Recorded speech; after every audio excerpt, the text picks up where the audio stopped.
البدع والأهواء، أهل البدع العقائدية وأهل البدع السياسية. نقول بيننا وبينكم السلف، بيننا وبينكم الكتب، كان فيقول البدع بيننا وبينكم. بسم الله الرحمن الرحيم. الحمد لله حمدا كثيرا طيبا مباركا فيه كما يحب ربنا ويرضى. أشهد أن لا إله إلا الله وحده لا شريك له وأشهد أن محمدا عبده ورسوله نبي الله وخليله صلى الله عليه وعلى آله وسلم تسليما مزيدا لا نبي بعده. Ikhwani fi din, a'azzani wa jazakumullah. Sebelum kita melanjutkan bacaan terhadap kitab Al-Ishriyat karya Syekh Abdul Khaliq As-Sabahullah, hadis yang terakhir kita baca kemarin, setorkan terlebih dahulu, itu hadis yang berisikan tentang wajibnya bagi kita semuanya untuk menyelisihi orang-orang kafir dalam semua hal, bahkan dalam masalah waktu salat. Karena di sana ada waktu-waktu yang kita dilarang untuk salat pada waktu tersebut. Sudah kami jelaskan ada dua rincian. Pertama, waktu yang dilarang keras untuk salat di dalamnya, yaitu kapan? Ketika matahari terbit, kemudian ketika matahari terbenam, kemudian ketika matahari berada di tengah-tengah. Kemudian rincian yang kedua adalah waktu dilarang salat tapi waktunya ringan larangannya. Paham ya?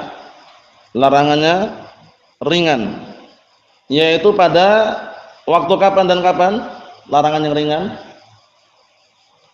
Ba'dal fajr sama ba'dal asr. Setelah subuh dan setelah asar.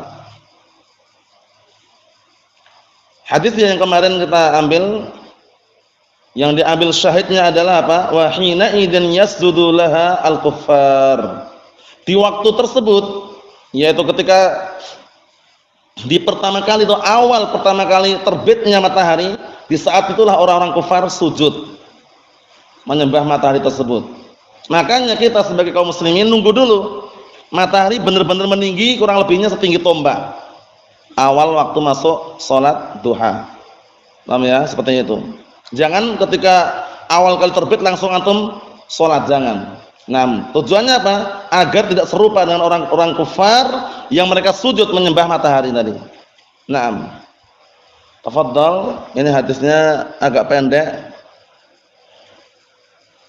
Jadi, nah barakallahu fikum, seperti kemarin masalah 33 biar cepat selesai. Tafadhalu. Ayo. Antum hafal kan? Ayo, tafadhal 3.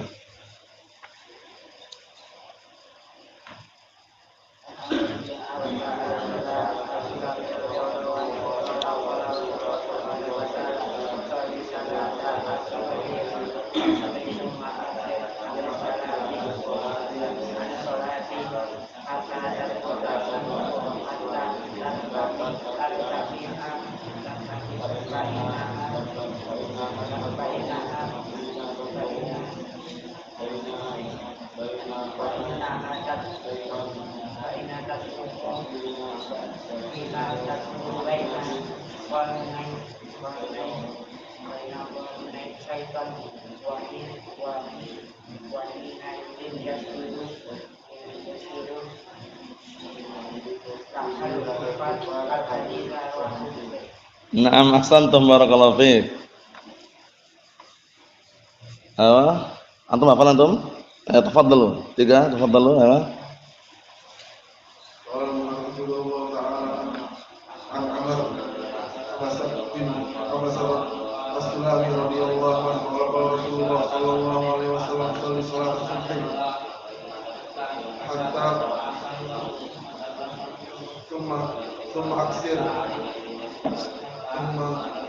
aksir an salati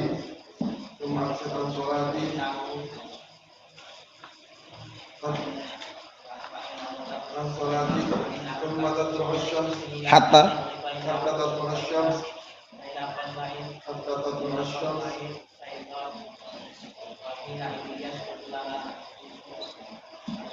Yasjudu laha. Yasjudu laha.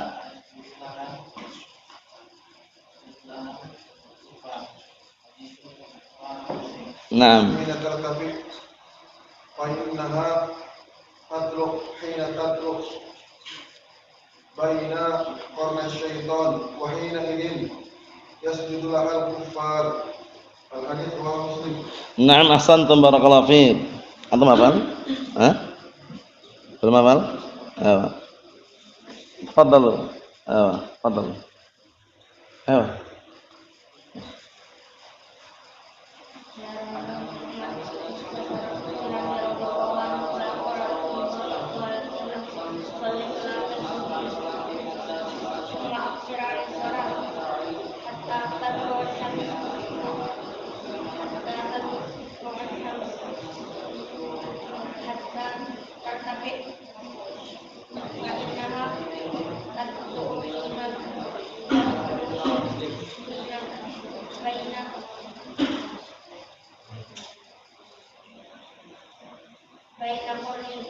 Qarnain.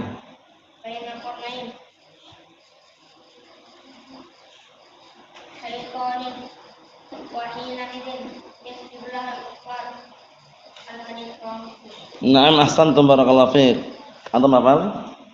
Antum hafal? Antum hafal? Tafadhalu.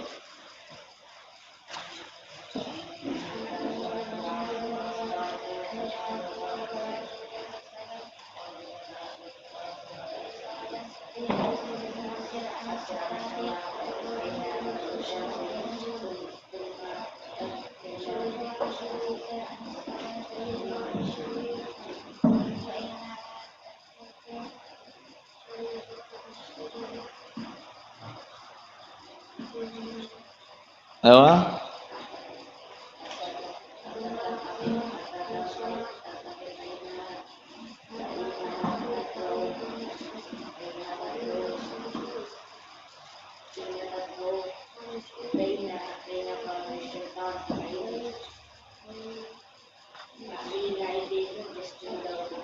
Laha.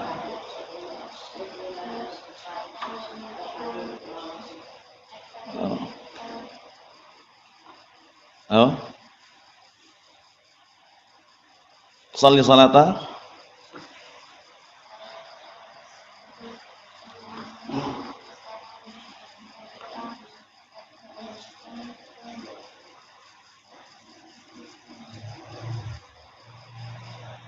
Hatta tartafi'a.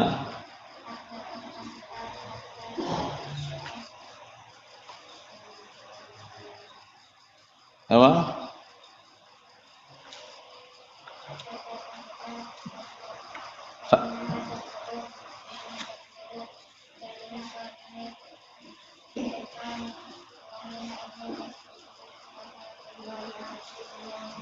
Naam. Apa?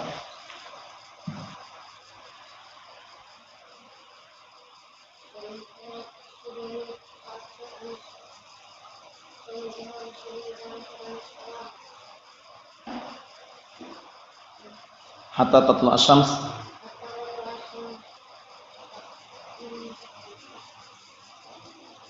Hatta tartafi'a.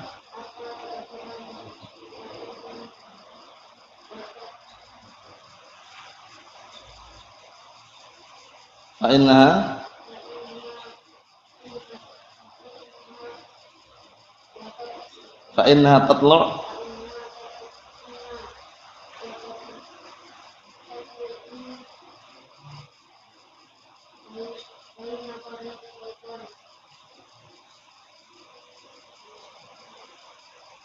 wa hina idzin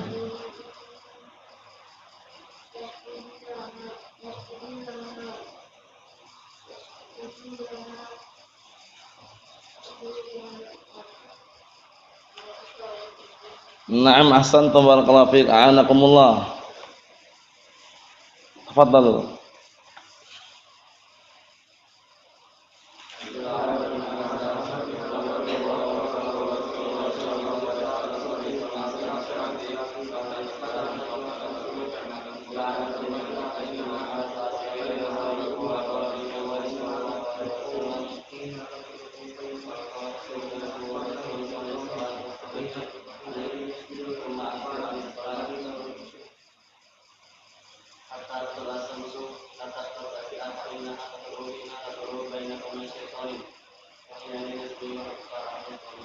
Nah, ahsan barakallahu fiik.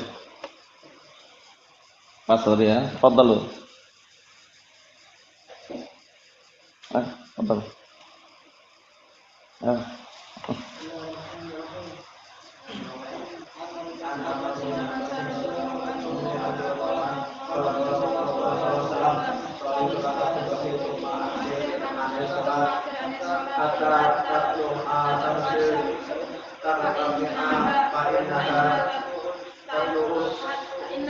Hatta tartafi'a.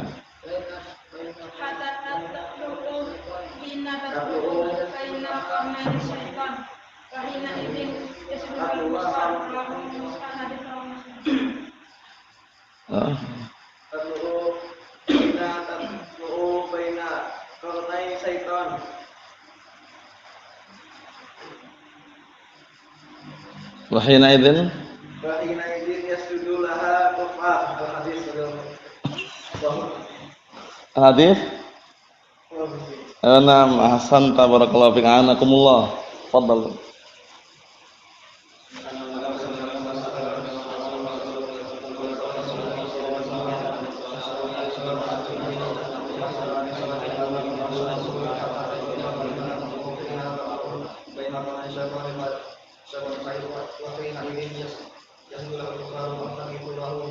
Nah, ahsantum barakallahu fikum.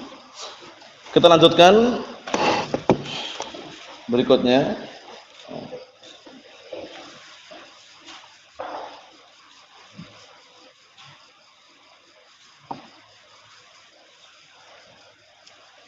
Qala al-mu'allif wa asbahullah, masih seputar dorongan, anjuran untuk menjaga waktu salat kita. Qala al-mu'allif wa asbahullah al-muhafadzah 'ala salatil 'asr, yaitu senantiasa menjaga salat asar. Kenapa demikian? Karena banyak orang-orang yang terkadang salat asar itu tersibukkan dengan pekerjaan dunianya, sehingga terluputkan, terlewatkan, tertunda. Terkhususkan orang-orang yang biasa kerjanya itu, nah barakallahu fikum, targetnya taruhlah jam 4 selesai, jam 5 selesai misalkan. Kadang adzan asar dikumandangkan dia masih kerja.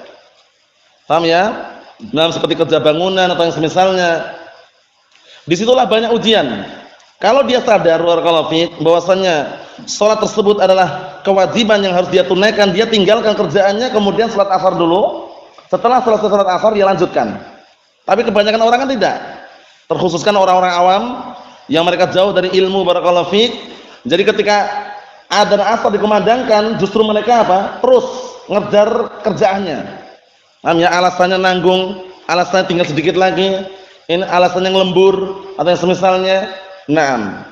Makanya sebagaimana hadis yang sahih yang kemarin kita baca, pahala orang yang salat asar dan salat subuh itu benar-benar dikhususkan karena apa? Kebanyakan orang-orang di dua waktu tersebut mereka lalai. Salat subuh juga lalai karena tidur enak. Salat asar juga lalai. Kenapa? Karena orang kerja, sibuk dengan kerjaannya. Apa kata Rasulullah SAW? Hadis muttafaqun alaih, hadisnya Abi Musa al-Asy'ari radhiyallahu anhu, man shalla al-bardain dakhala al-jannah. Barang siapa yang salat di dua waktu yang dingin, yang diinginkan adalah salat subuh dan salat asar, maka dijamin masuk surga. Kenapa kok ini dikhususkan? Karena kebanyakan salat subuh orang apa? Malas. Malas bangun karena alasannya dingin, alasannya sudah terlanjur enak tidurnya, seperti itu. Kemudian salat asar kebanyakan orang apa? Lalai karena kerjaannya, kesibukan dunianya, sehingga apa? Kadang pun tidak salat juga, wal'iyadzubillah. Nah, dalam ayat pun ditekankan kan, hafidhu 'ala shalawati was salatul wusta. Jagalah oleh kalian salat 5 waktu dan salat al-wusta. Apa itu salat al-wusta? Salatul asr, salat asar. Sangat ditekankan. Kita lihat nanti. An Abi Basrah al-Ghifari radhiyallahu anhu qala, dari hadisnya Abi Basrah al-Ghifari radhiyallahu anhu qala, beliau berkata, shalla bina Rasulullah SAW al-asra bil Muhammas. Suatu ketika Rasulullah SAW salat bersama kami, salat asar di tempat namanya Muhammas. Faqala, kemudian seraya beliau berkata, inna hadhihi sholata uridat 'ala man kana qablakum. Perhatikan ini ya. Sesungguhnya salat ini, salat apa? Salat asar disodorkan kepada orang-orang sebelum kalian, disodorkan. Ditawarkan, sodorkan. Fadanyuha. Namun justru mereka orang-orang sebelum kalian menyia-nyiakannya. Paham ya? Mereka apa? Menyia-nyiakannya, tidak menjaganya. Faman hafadha 'alaiha, maka barang siapa yang senantiasa menjaga salat tersebut, yaitu salat asar, kan lahu ajruhu marratain. Masyaallah. Maka orang tersebut mendapatkan pahala 2 kali. Paham ya? Nah, barakallahu fikum, seperti itu. Mendapatkan pahala 2 kali. Nah, karena apa? Karena orang-orang Yahud saat itu ketika disodorkan, dan orang-orang Nasara juga waktu itu ketika sodorkan dengan salat asar ini, mereka tidak apa? Tidak menunaikan sesuai dengan haknya, tidak menjaganya, menyia-nyiakan maksudnya ya. Nah, Rasulullah sallallahu alaihi wasallam berikan motivasi kepada umatnya, barang siapa yang mampu dan senantiasa menjaganya, menjaga salat asar, maka dia akan mendapatkan pahala 2 kali. Nah ya, wala salata ba'daha hatta yatlu'a asy-syahid. Asy-syahid an-najm artinya. Asy-syahid ay an-najm. Nah, dan tidak ada salat setelahnya sampai munculnya bintang. Nah, barakallahu fikum. Nah, di sini maksudnya barakallahu fiik, maksudnya sampai terbenam matahari, kemudian setelah itu biasanya bintang nampak itu. Paham ya? Nah, seperti itu. Karena apa? Karena kalau habis salat asar langsung itu enggak boleh. Itu namanya waktu yang dilarang di situ. Kecuali para ulama masih mengecualikan dikenal dengan as-shalawat dawatul asbab. Salat-salat yang mereka memiliki sebab. Paham ya? Seperti salat 2 rakaat sebelum duduk misalkan tahiyatul masjid. Antum masuk di waktu-waktu larangan, kalau antum mau duduk boleh salat. Paham ya? Salat jenazah misalkan di waktu-waktu larangan karena ingin segerakan salat jenazah. Salat jenazahnya ingin segerakan, maka waktu itu salat boleh.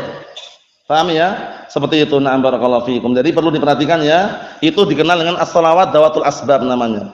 Salat-salat yang memiliki apa? Sebab. Diperbolehkan karena ada sebab. Adapun menyengaja tanpa sebab enggak boleh.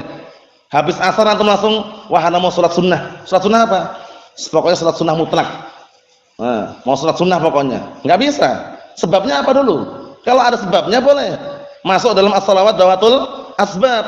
Tapi kalau tidak ada sebabnya enggak boleh. Paham ya? Sampai matahari terbenam, masuklah waktu salat maghrib. Kita lihat penjelasan bawahnya, rawahu Muslim. Qala syarihul asbahullah, diperhatikan itu ya kitabnya ya, bagian bawah itu ya. Disimak, tangannya di atas ya. Ayo, simak. Nah. Ayo. Inna hadhi ay salatul asri salatan uridat. Sesungguhnya salat ini, yaitu salat apa? Salat asar adalah salat yang disodorkan. Ai bil muhafadzah, disodorkan untuk dijaga, untuk dikerjakan. Ala man kana qablakum, atas orang-orang sebelum kalian. Siapa itu? Ai minal yahud wan nasara, dari kalangan orang Yahud dan orang-orang Nasara. Fadanyuha. Artinya apa? Maka mereka justru menyia-nyiakannya. Maqamu bihaqqiha. Mereka tidak mengerjakan sesuai dengan apa? Kewajibannya. Wa ma hafadhu ala mura'atiha, dan mereka pun juga tidak menjaga untuk senantiasa apa? Menjaganya. Nah, maksudnya bagaimana? Maksudnya menyia-nyiakan. Nah, kalaupun mengerjakan sesukanya. Paham ya? Tidak sesuai dengan apa yang diperintahkan. Fa ahlakahumullah ta'ala, maka kemudian Allah Subhanahu wa taala binasakan mereka semuanya. Fahdharu an takunu mislahum, maka berhati-hatilah kalian untuk apa? Menjadi seperti mereka. Walidza, oleh karena ini qala ta'ala, Allah Taala mengatakan hafizu 'alas salawati was salatil wusta. Perhatikan ini, jagalah oleh kalian salat 5 waktu dan salat al-wusta. Apa itu salat al-wusta? Salatul asr. Ditekankan di sini karena banyak orang yang lalai. Paham ya? Disebutkan hadis ini, dalam hadis yang mulia ini, bagaimana orang-orang sebelumnya dulu, sebelum umat Nabi Muhammad SAW disadarkan, ditawarkan untuk mengerjakan, untuk menjaga salat asar, ternyata mereka malah menyia-nyiakannya. Itu orang Yahud dan Nasara, orang-orang Yahud dan orang-orang Nasara. Waliyadzubillah. Ai al-asr, maksudnya adalah salat wusta, itu salat asar. ala sahih, menurut pendapat yang sahih. Intah. Berikutnya fihi fadilatul asri. Di balik itu ya, di dalamnya ada keutamaan salat asar. Naam. Wa syiddatul hath 'alaiha, dan juga betapa besarnya penekanan, dorongan, motivasi untuk mengerjakannya. Paham ya? Jadi sangat ditekankan intinya ya. Nah, barakallahu fiik, keutamaan salat asar, kemudian juga apa? Naam, sangat tegas dan keras sekali dorongan motivasi untuk mengerjakannya. Karena apa? Banyak orang yang lalai tadi itu. Nah, dan jaminannya pun juga besar kan? Man shallal bardain dakhalal jannah. Barang siapa yang salat barakallahu fiik al-bardain di dua waktu yang dingin tersebut, itu subuh dan asar, maka dijamin masuk surga. Nah, bawahnya perhatikan lagi. Wa ammal maghribu fayaqulul hafidz Ibnu Rajab, adapun salat maghrib, maka berkata al-hafidz Ibnu Rajab rahimahullah taala, waqad ajma'al ulama'u ala anna ta'jilal maghrib fi awwali waqtiha afdal. Ini penting, ini faedah sangat mulia ini ya. Semoga kita senantiasa bisa menjaganya. Nanti kenapa kok harus didahulukan segerakan? Kita baca dulu. Berkata al-hafidz Ibnu Rajab rahmatullah alaih, sungguh telah sepakat para ulama bahwasannya menyegerakan salat maghrib di awal waktunya afdal. Jadi jangan ditunda-tunda. Maksudnya apa? Kalau maghrib lebih afdalnya segera. Jadi tidak jauh dari barakallahu fikum adzan maghrib. Ini upayakan kita saling tolong menolong dan mengingatkan. Kadang mungkin terlupakan oleh semisalnya. Wa illa segera itu lebih tepat dan lebih afdal kalau maghrib ya. Kemudian yang afdal juga, barakallahu fikum, yang dijelaskan oleh para ulama, ketika salat maghrib bacaannya pendek. Tidak baca panjang-panjang, pendek bacaannya. Naam. Jadi ketika maghrib justru yang paling bagus, yang afdal disegerakan. Kenapa? Dalam rangka untuk menyelisih siapa ini? Khilafan lirrafidhah. Dalam rangka untuk menyelisih Syiah Rafidhah. Syiah Rafidhah itu ya barakallahu fiik, mereka kalau maghrib nunggu bintang muncul dulu. Paham ya? Ini kita saksikan langsung ketika di Yaman, waktu itu ketika buka bersama sama sebagian ikhwah Ahlus Sunnah yang di Damas waktu itu. Nah, kita memperhatikan orang-orang udah adzan, ternyata apa? Ada beberapa barakallahu fiik yang belum adzan. Adzannya ternyata apa? Setelah kita buka itu mungkin sekitar setengah jam setelah kita, atau bahkan lebih itu, baru adzan mereka. Ternyata nunggu bintang muncul. Ini orang Syiah seperti itu. Allahul musta'an. Nah, adapun Ahlus Sunnah wal Jamaah dan kaum muslimin secara global dianjurkan yang afdal adalah salat maghrib disegerakan. Paham ya? Disegerakan salat maghribnya. Bacaannya pun pendek juga. Naam. Kemudian kita baca satu lagi karena pendek. Besok antum tinggal milih mau yang panjang atau yang pendek, silahkan. Nah, barakallahu fiik. An Shaddad bin Aus radhiyallahu anhu, kesimpulannya pada hadis yang sebelumnya tadi dah paham ya, bahwa salat asar sangat ditekankan karena banyak orang-orang yang melalaikannya. Bukan hanya umat-umat sebelum umat Rasulullah ya, bahkan umat Nabi Muhammad SAW pun masih banyak orang-orang yang melalaikan salat asar. Alasannya sibuk kerja, lemburan atau yang semisalnya, banyak alasan. Allah musta'an. Kita lihat sini, An Shaddad bin Aus radhiyallahu anhu. Ini juga termasuk adab yang mulia, perhatikan baik-baik ketika salat, bagaimana salatnya Rasulullah SAW dan bentuk penyelisihan terhadap orang-orang ahlu kitab. An Shaddad bin Aus radhiyallahu anhu qala Rasulullah SAW, dari hadisnya Shaddad bin Aus radhiyallahu anhu beliau berkata, qala Rasulullah SAW, Rasulullah sallallahu alaihi wasallam berkata, khalifu al-yahuda. Perhatikan kitabnya ya. Selisihilah orang-orang Yahud.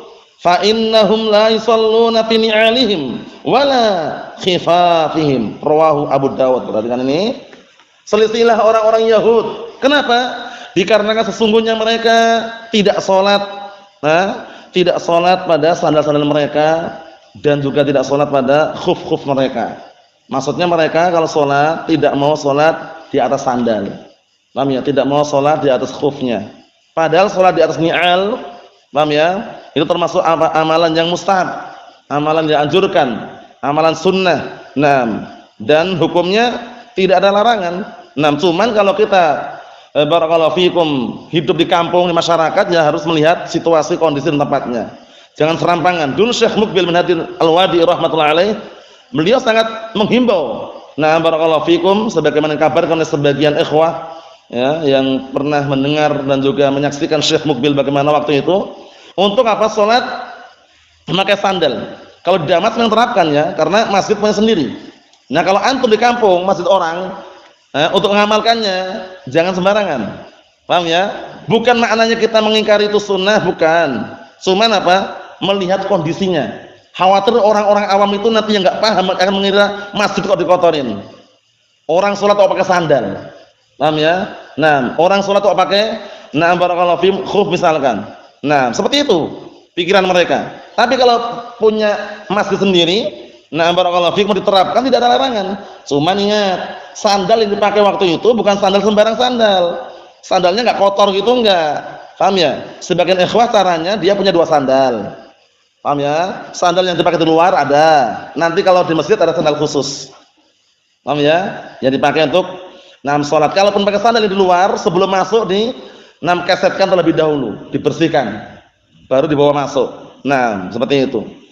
Jadi ini hukumnya apa hukumnya? Hukumnya bukan termasuk perkara mungkar ya, karena sebagian orang mengatakan itu mungkar. Itu nanti bikin orang apa? Lari daripada dakwah. Itu nanti memecah belah umat. Itu enggak benar semuanya. Tinggal kita bagaimana cara menerapkannya. Paham ya? Kalau menerapkan di kampung ya jangan, karena kita lihat kondisinya dan tempatnya, bukan milik kita kan. Nah, seperti itu. Kita lihat bahwa itu qala syarih wa sabahullah was-salatu fi na'lain. Hadis dari Abu Dawud ya. Jaizatun, dan salat dengan kedua sandal diperbolehkan. La ikhtilafa bainal ulama fi dzalik. Tidak ada perselisihan di antara para ulama mengenai hal tersebut. Paham ya? Dan juga boleh salat di atas khuf. Khuf itu semacam kaos kaki terbuat dari kulit. Paham ya? Namun para ulama mensyaratkan kalau khuf itu upayakan di atas mata kaki. Jadi kalau ada kaos kaki gaul yang biasa dipakai di bawah mata kaki itu sebenarnya secara hukum tidak bisa memakai hukum khuf itu. Paham ya? Nah, karena khuf itu secara definisi memang semacam penutup kaki yang di atas mata kaki. Khuf. Paham ya? Nah, adapun kalau kaos kaki yang gaul-gaul antum tahu ya, yang kadang di bawah mata kaki atau yang semisalnya, itu belum bisa mengambil. Nah, seperti itu. Wallahu alam. Dulu pernah ditanyakan itu ya. Jadi al-khuf masyhurnya ma'rufnya ya seperti itu, panjang sampai di pas mata kaki atau di atasnya itu, bukan di bawah mata kaki ya. Nah, biasanya terbuat dari kulit sapi. Ada juga kulit domba. Tergantung, paham ya? Yang asli jelas bagus. Tapi yang KW ya jelas jelek ya. Cuman itu biasanya dipakai ketika musim-musim dingin biasanya. Musim dingin itu ya, kalau di Timur Tengah sana kan Yaman, Saudi kan terkenal dingin. Kalau pas dingin luar biasa dinginnya ya. Nah, barakallahu fiik. Kesimpulannya diperbolehkan kita sholat dengan sandal. Dalam rangka apa sih? Dalam rangka untuk menyelisih orang-orang Yahud. Nah, yang mereka menganggap itu perkara yang mungkar, perkara yang tidak ada dasarannya. Rasulullah SAW malah justru apa? Barakallahu fiik, menyarankan untuk menyelisih orang-orang Yahud. Nah, karena orang-orang Yahud mereka tidak sholat dengan sandal-sandal mereka. Nah, sedangkan umat Nabi Muhammad SAW mereka menganjurkan, dan juga memberikan dorongan motivasi apabila memungkinkan untuk sholat di atas sandal tersebut. Nah, ikhwani fi din azza wa jalla, ini yang kita ambil hadisnya. Ada 2 hadis. Barakallahu fiik, setorkan nanti hari Kamis. Walau hafal dua-duanya bagus, tapi kalau misalkan nanti yang hafal hanya pendek tidak masalah. Barakallahu fiik, yang penting ada yang dihafal. Wallahu a'lam bissawab. Walhamdulillahirabbil alamin.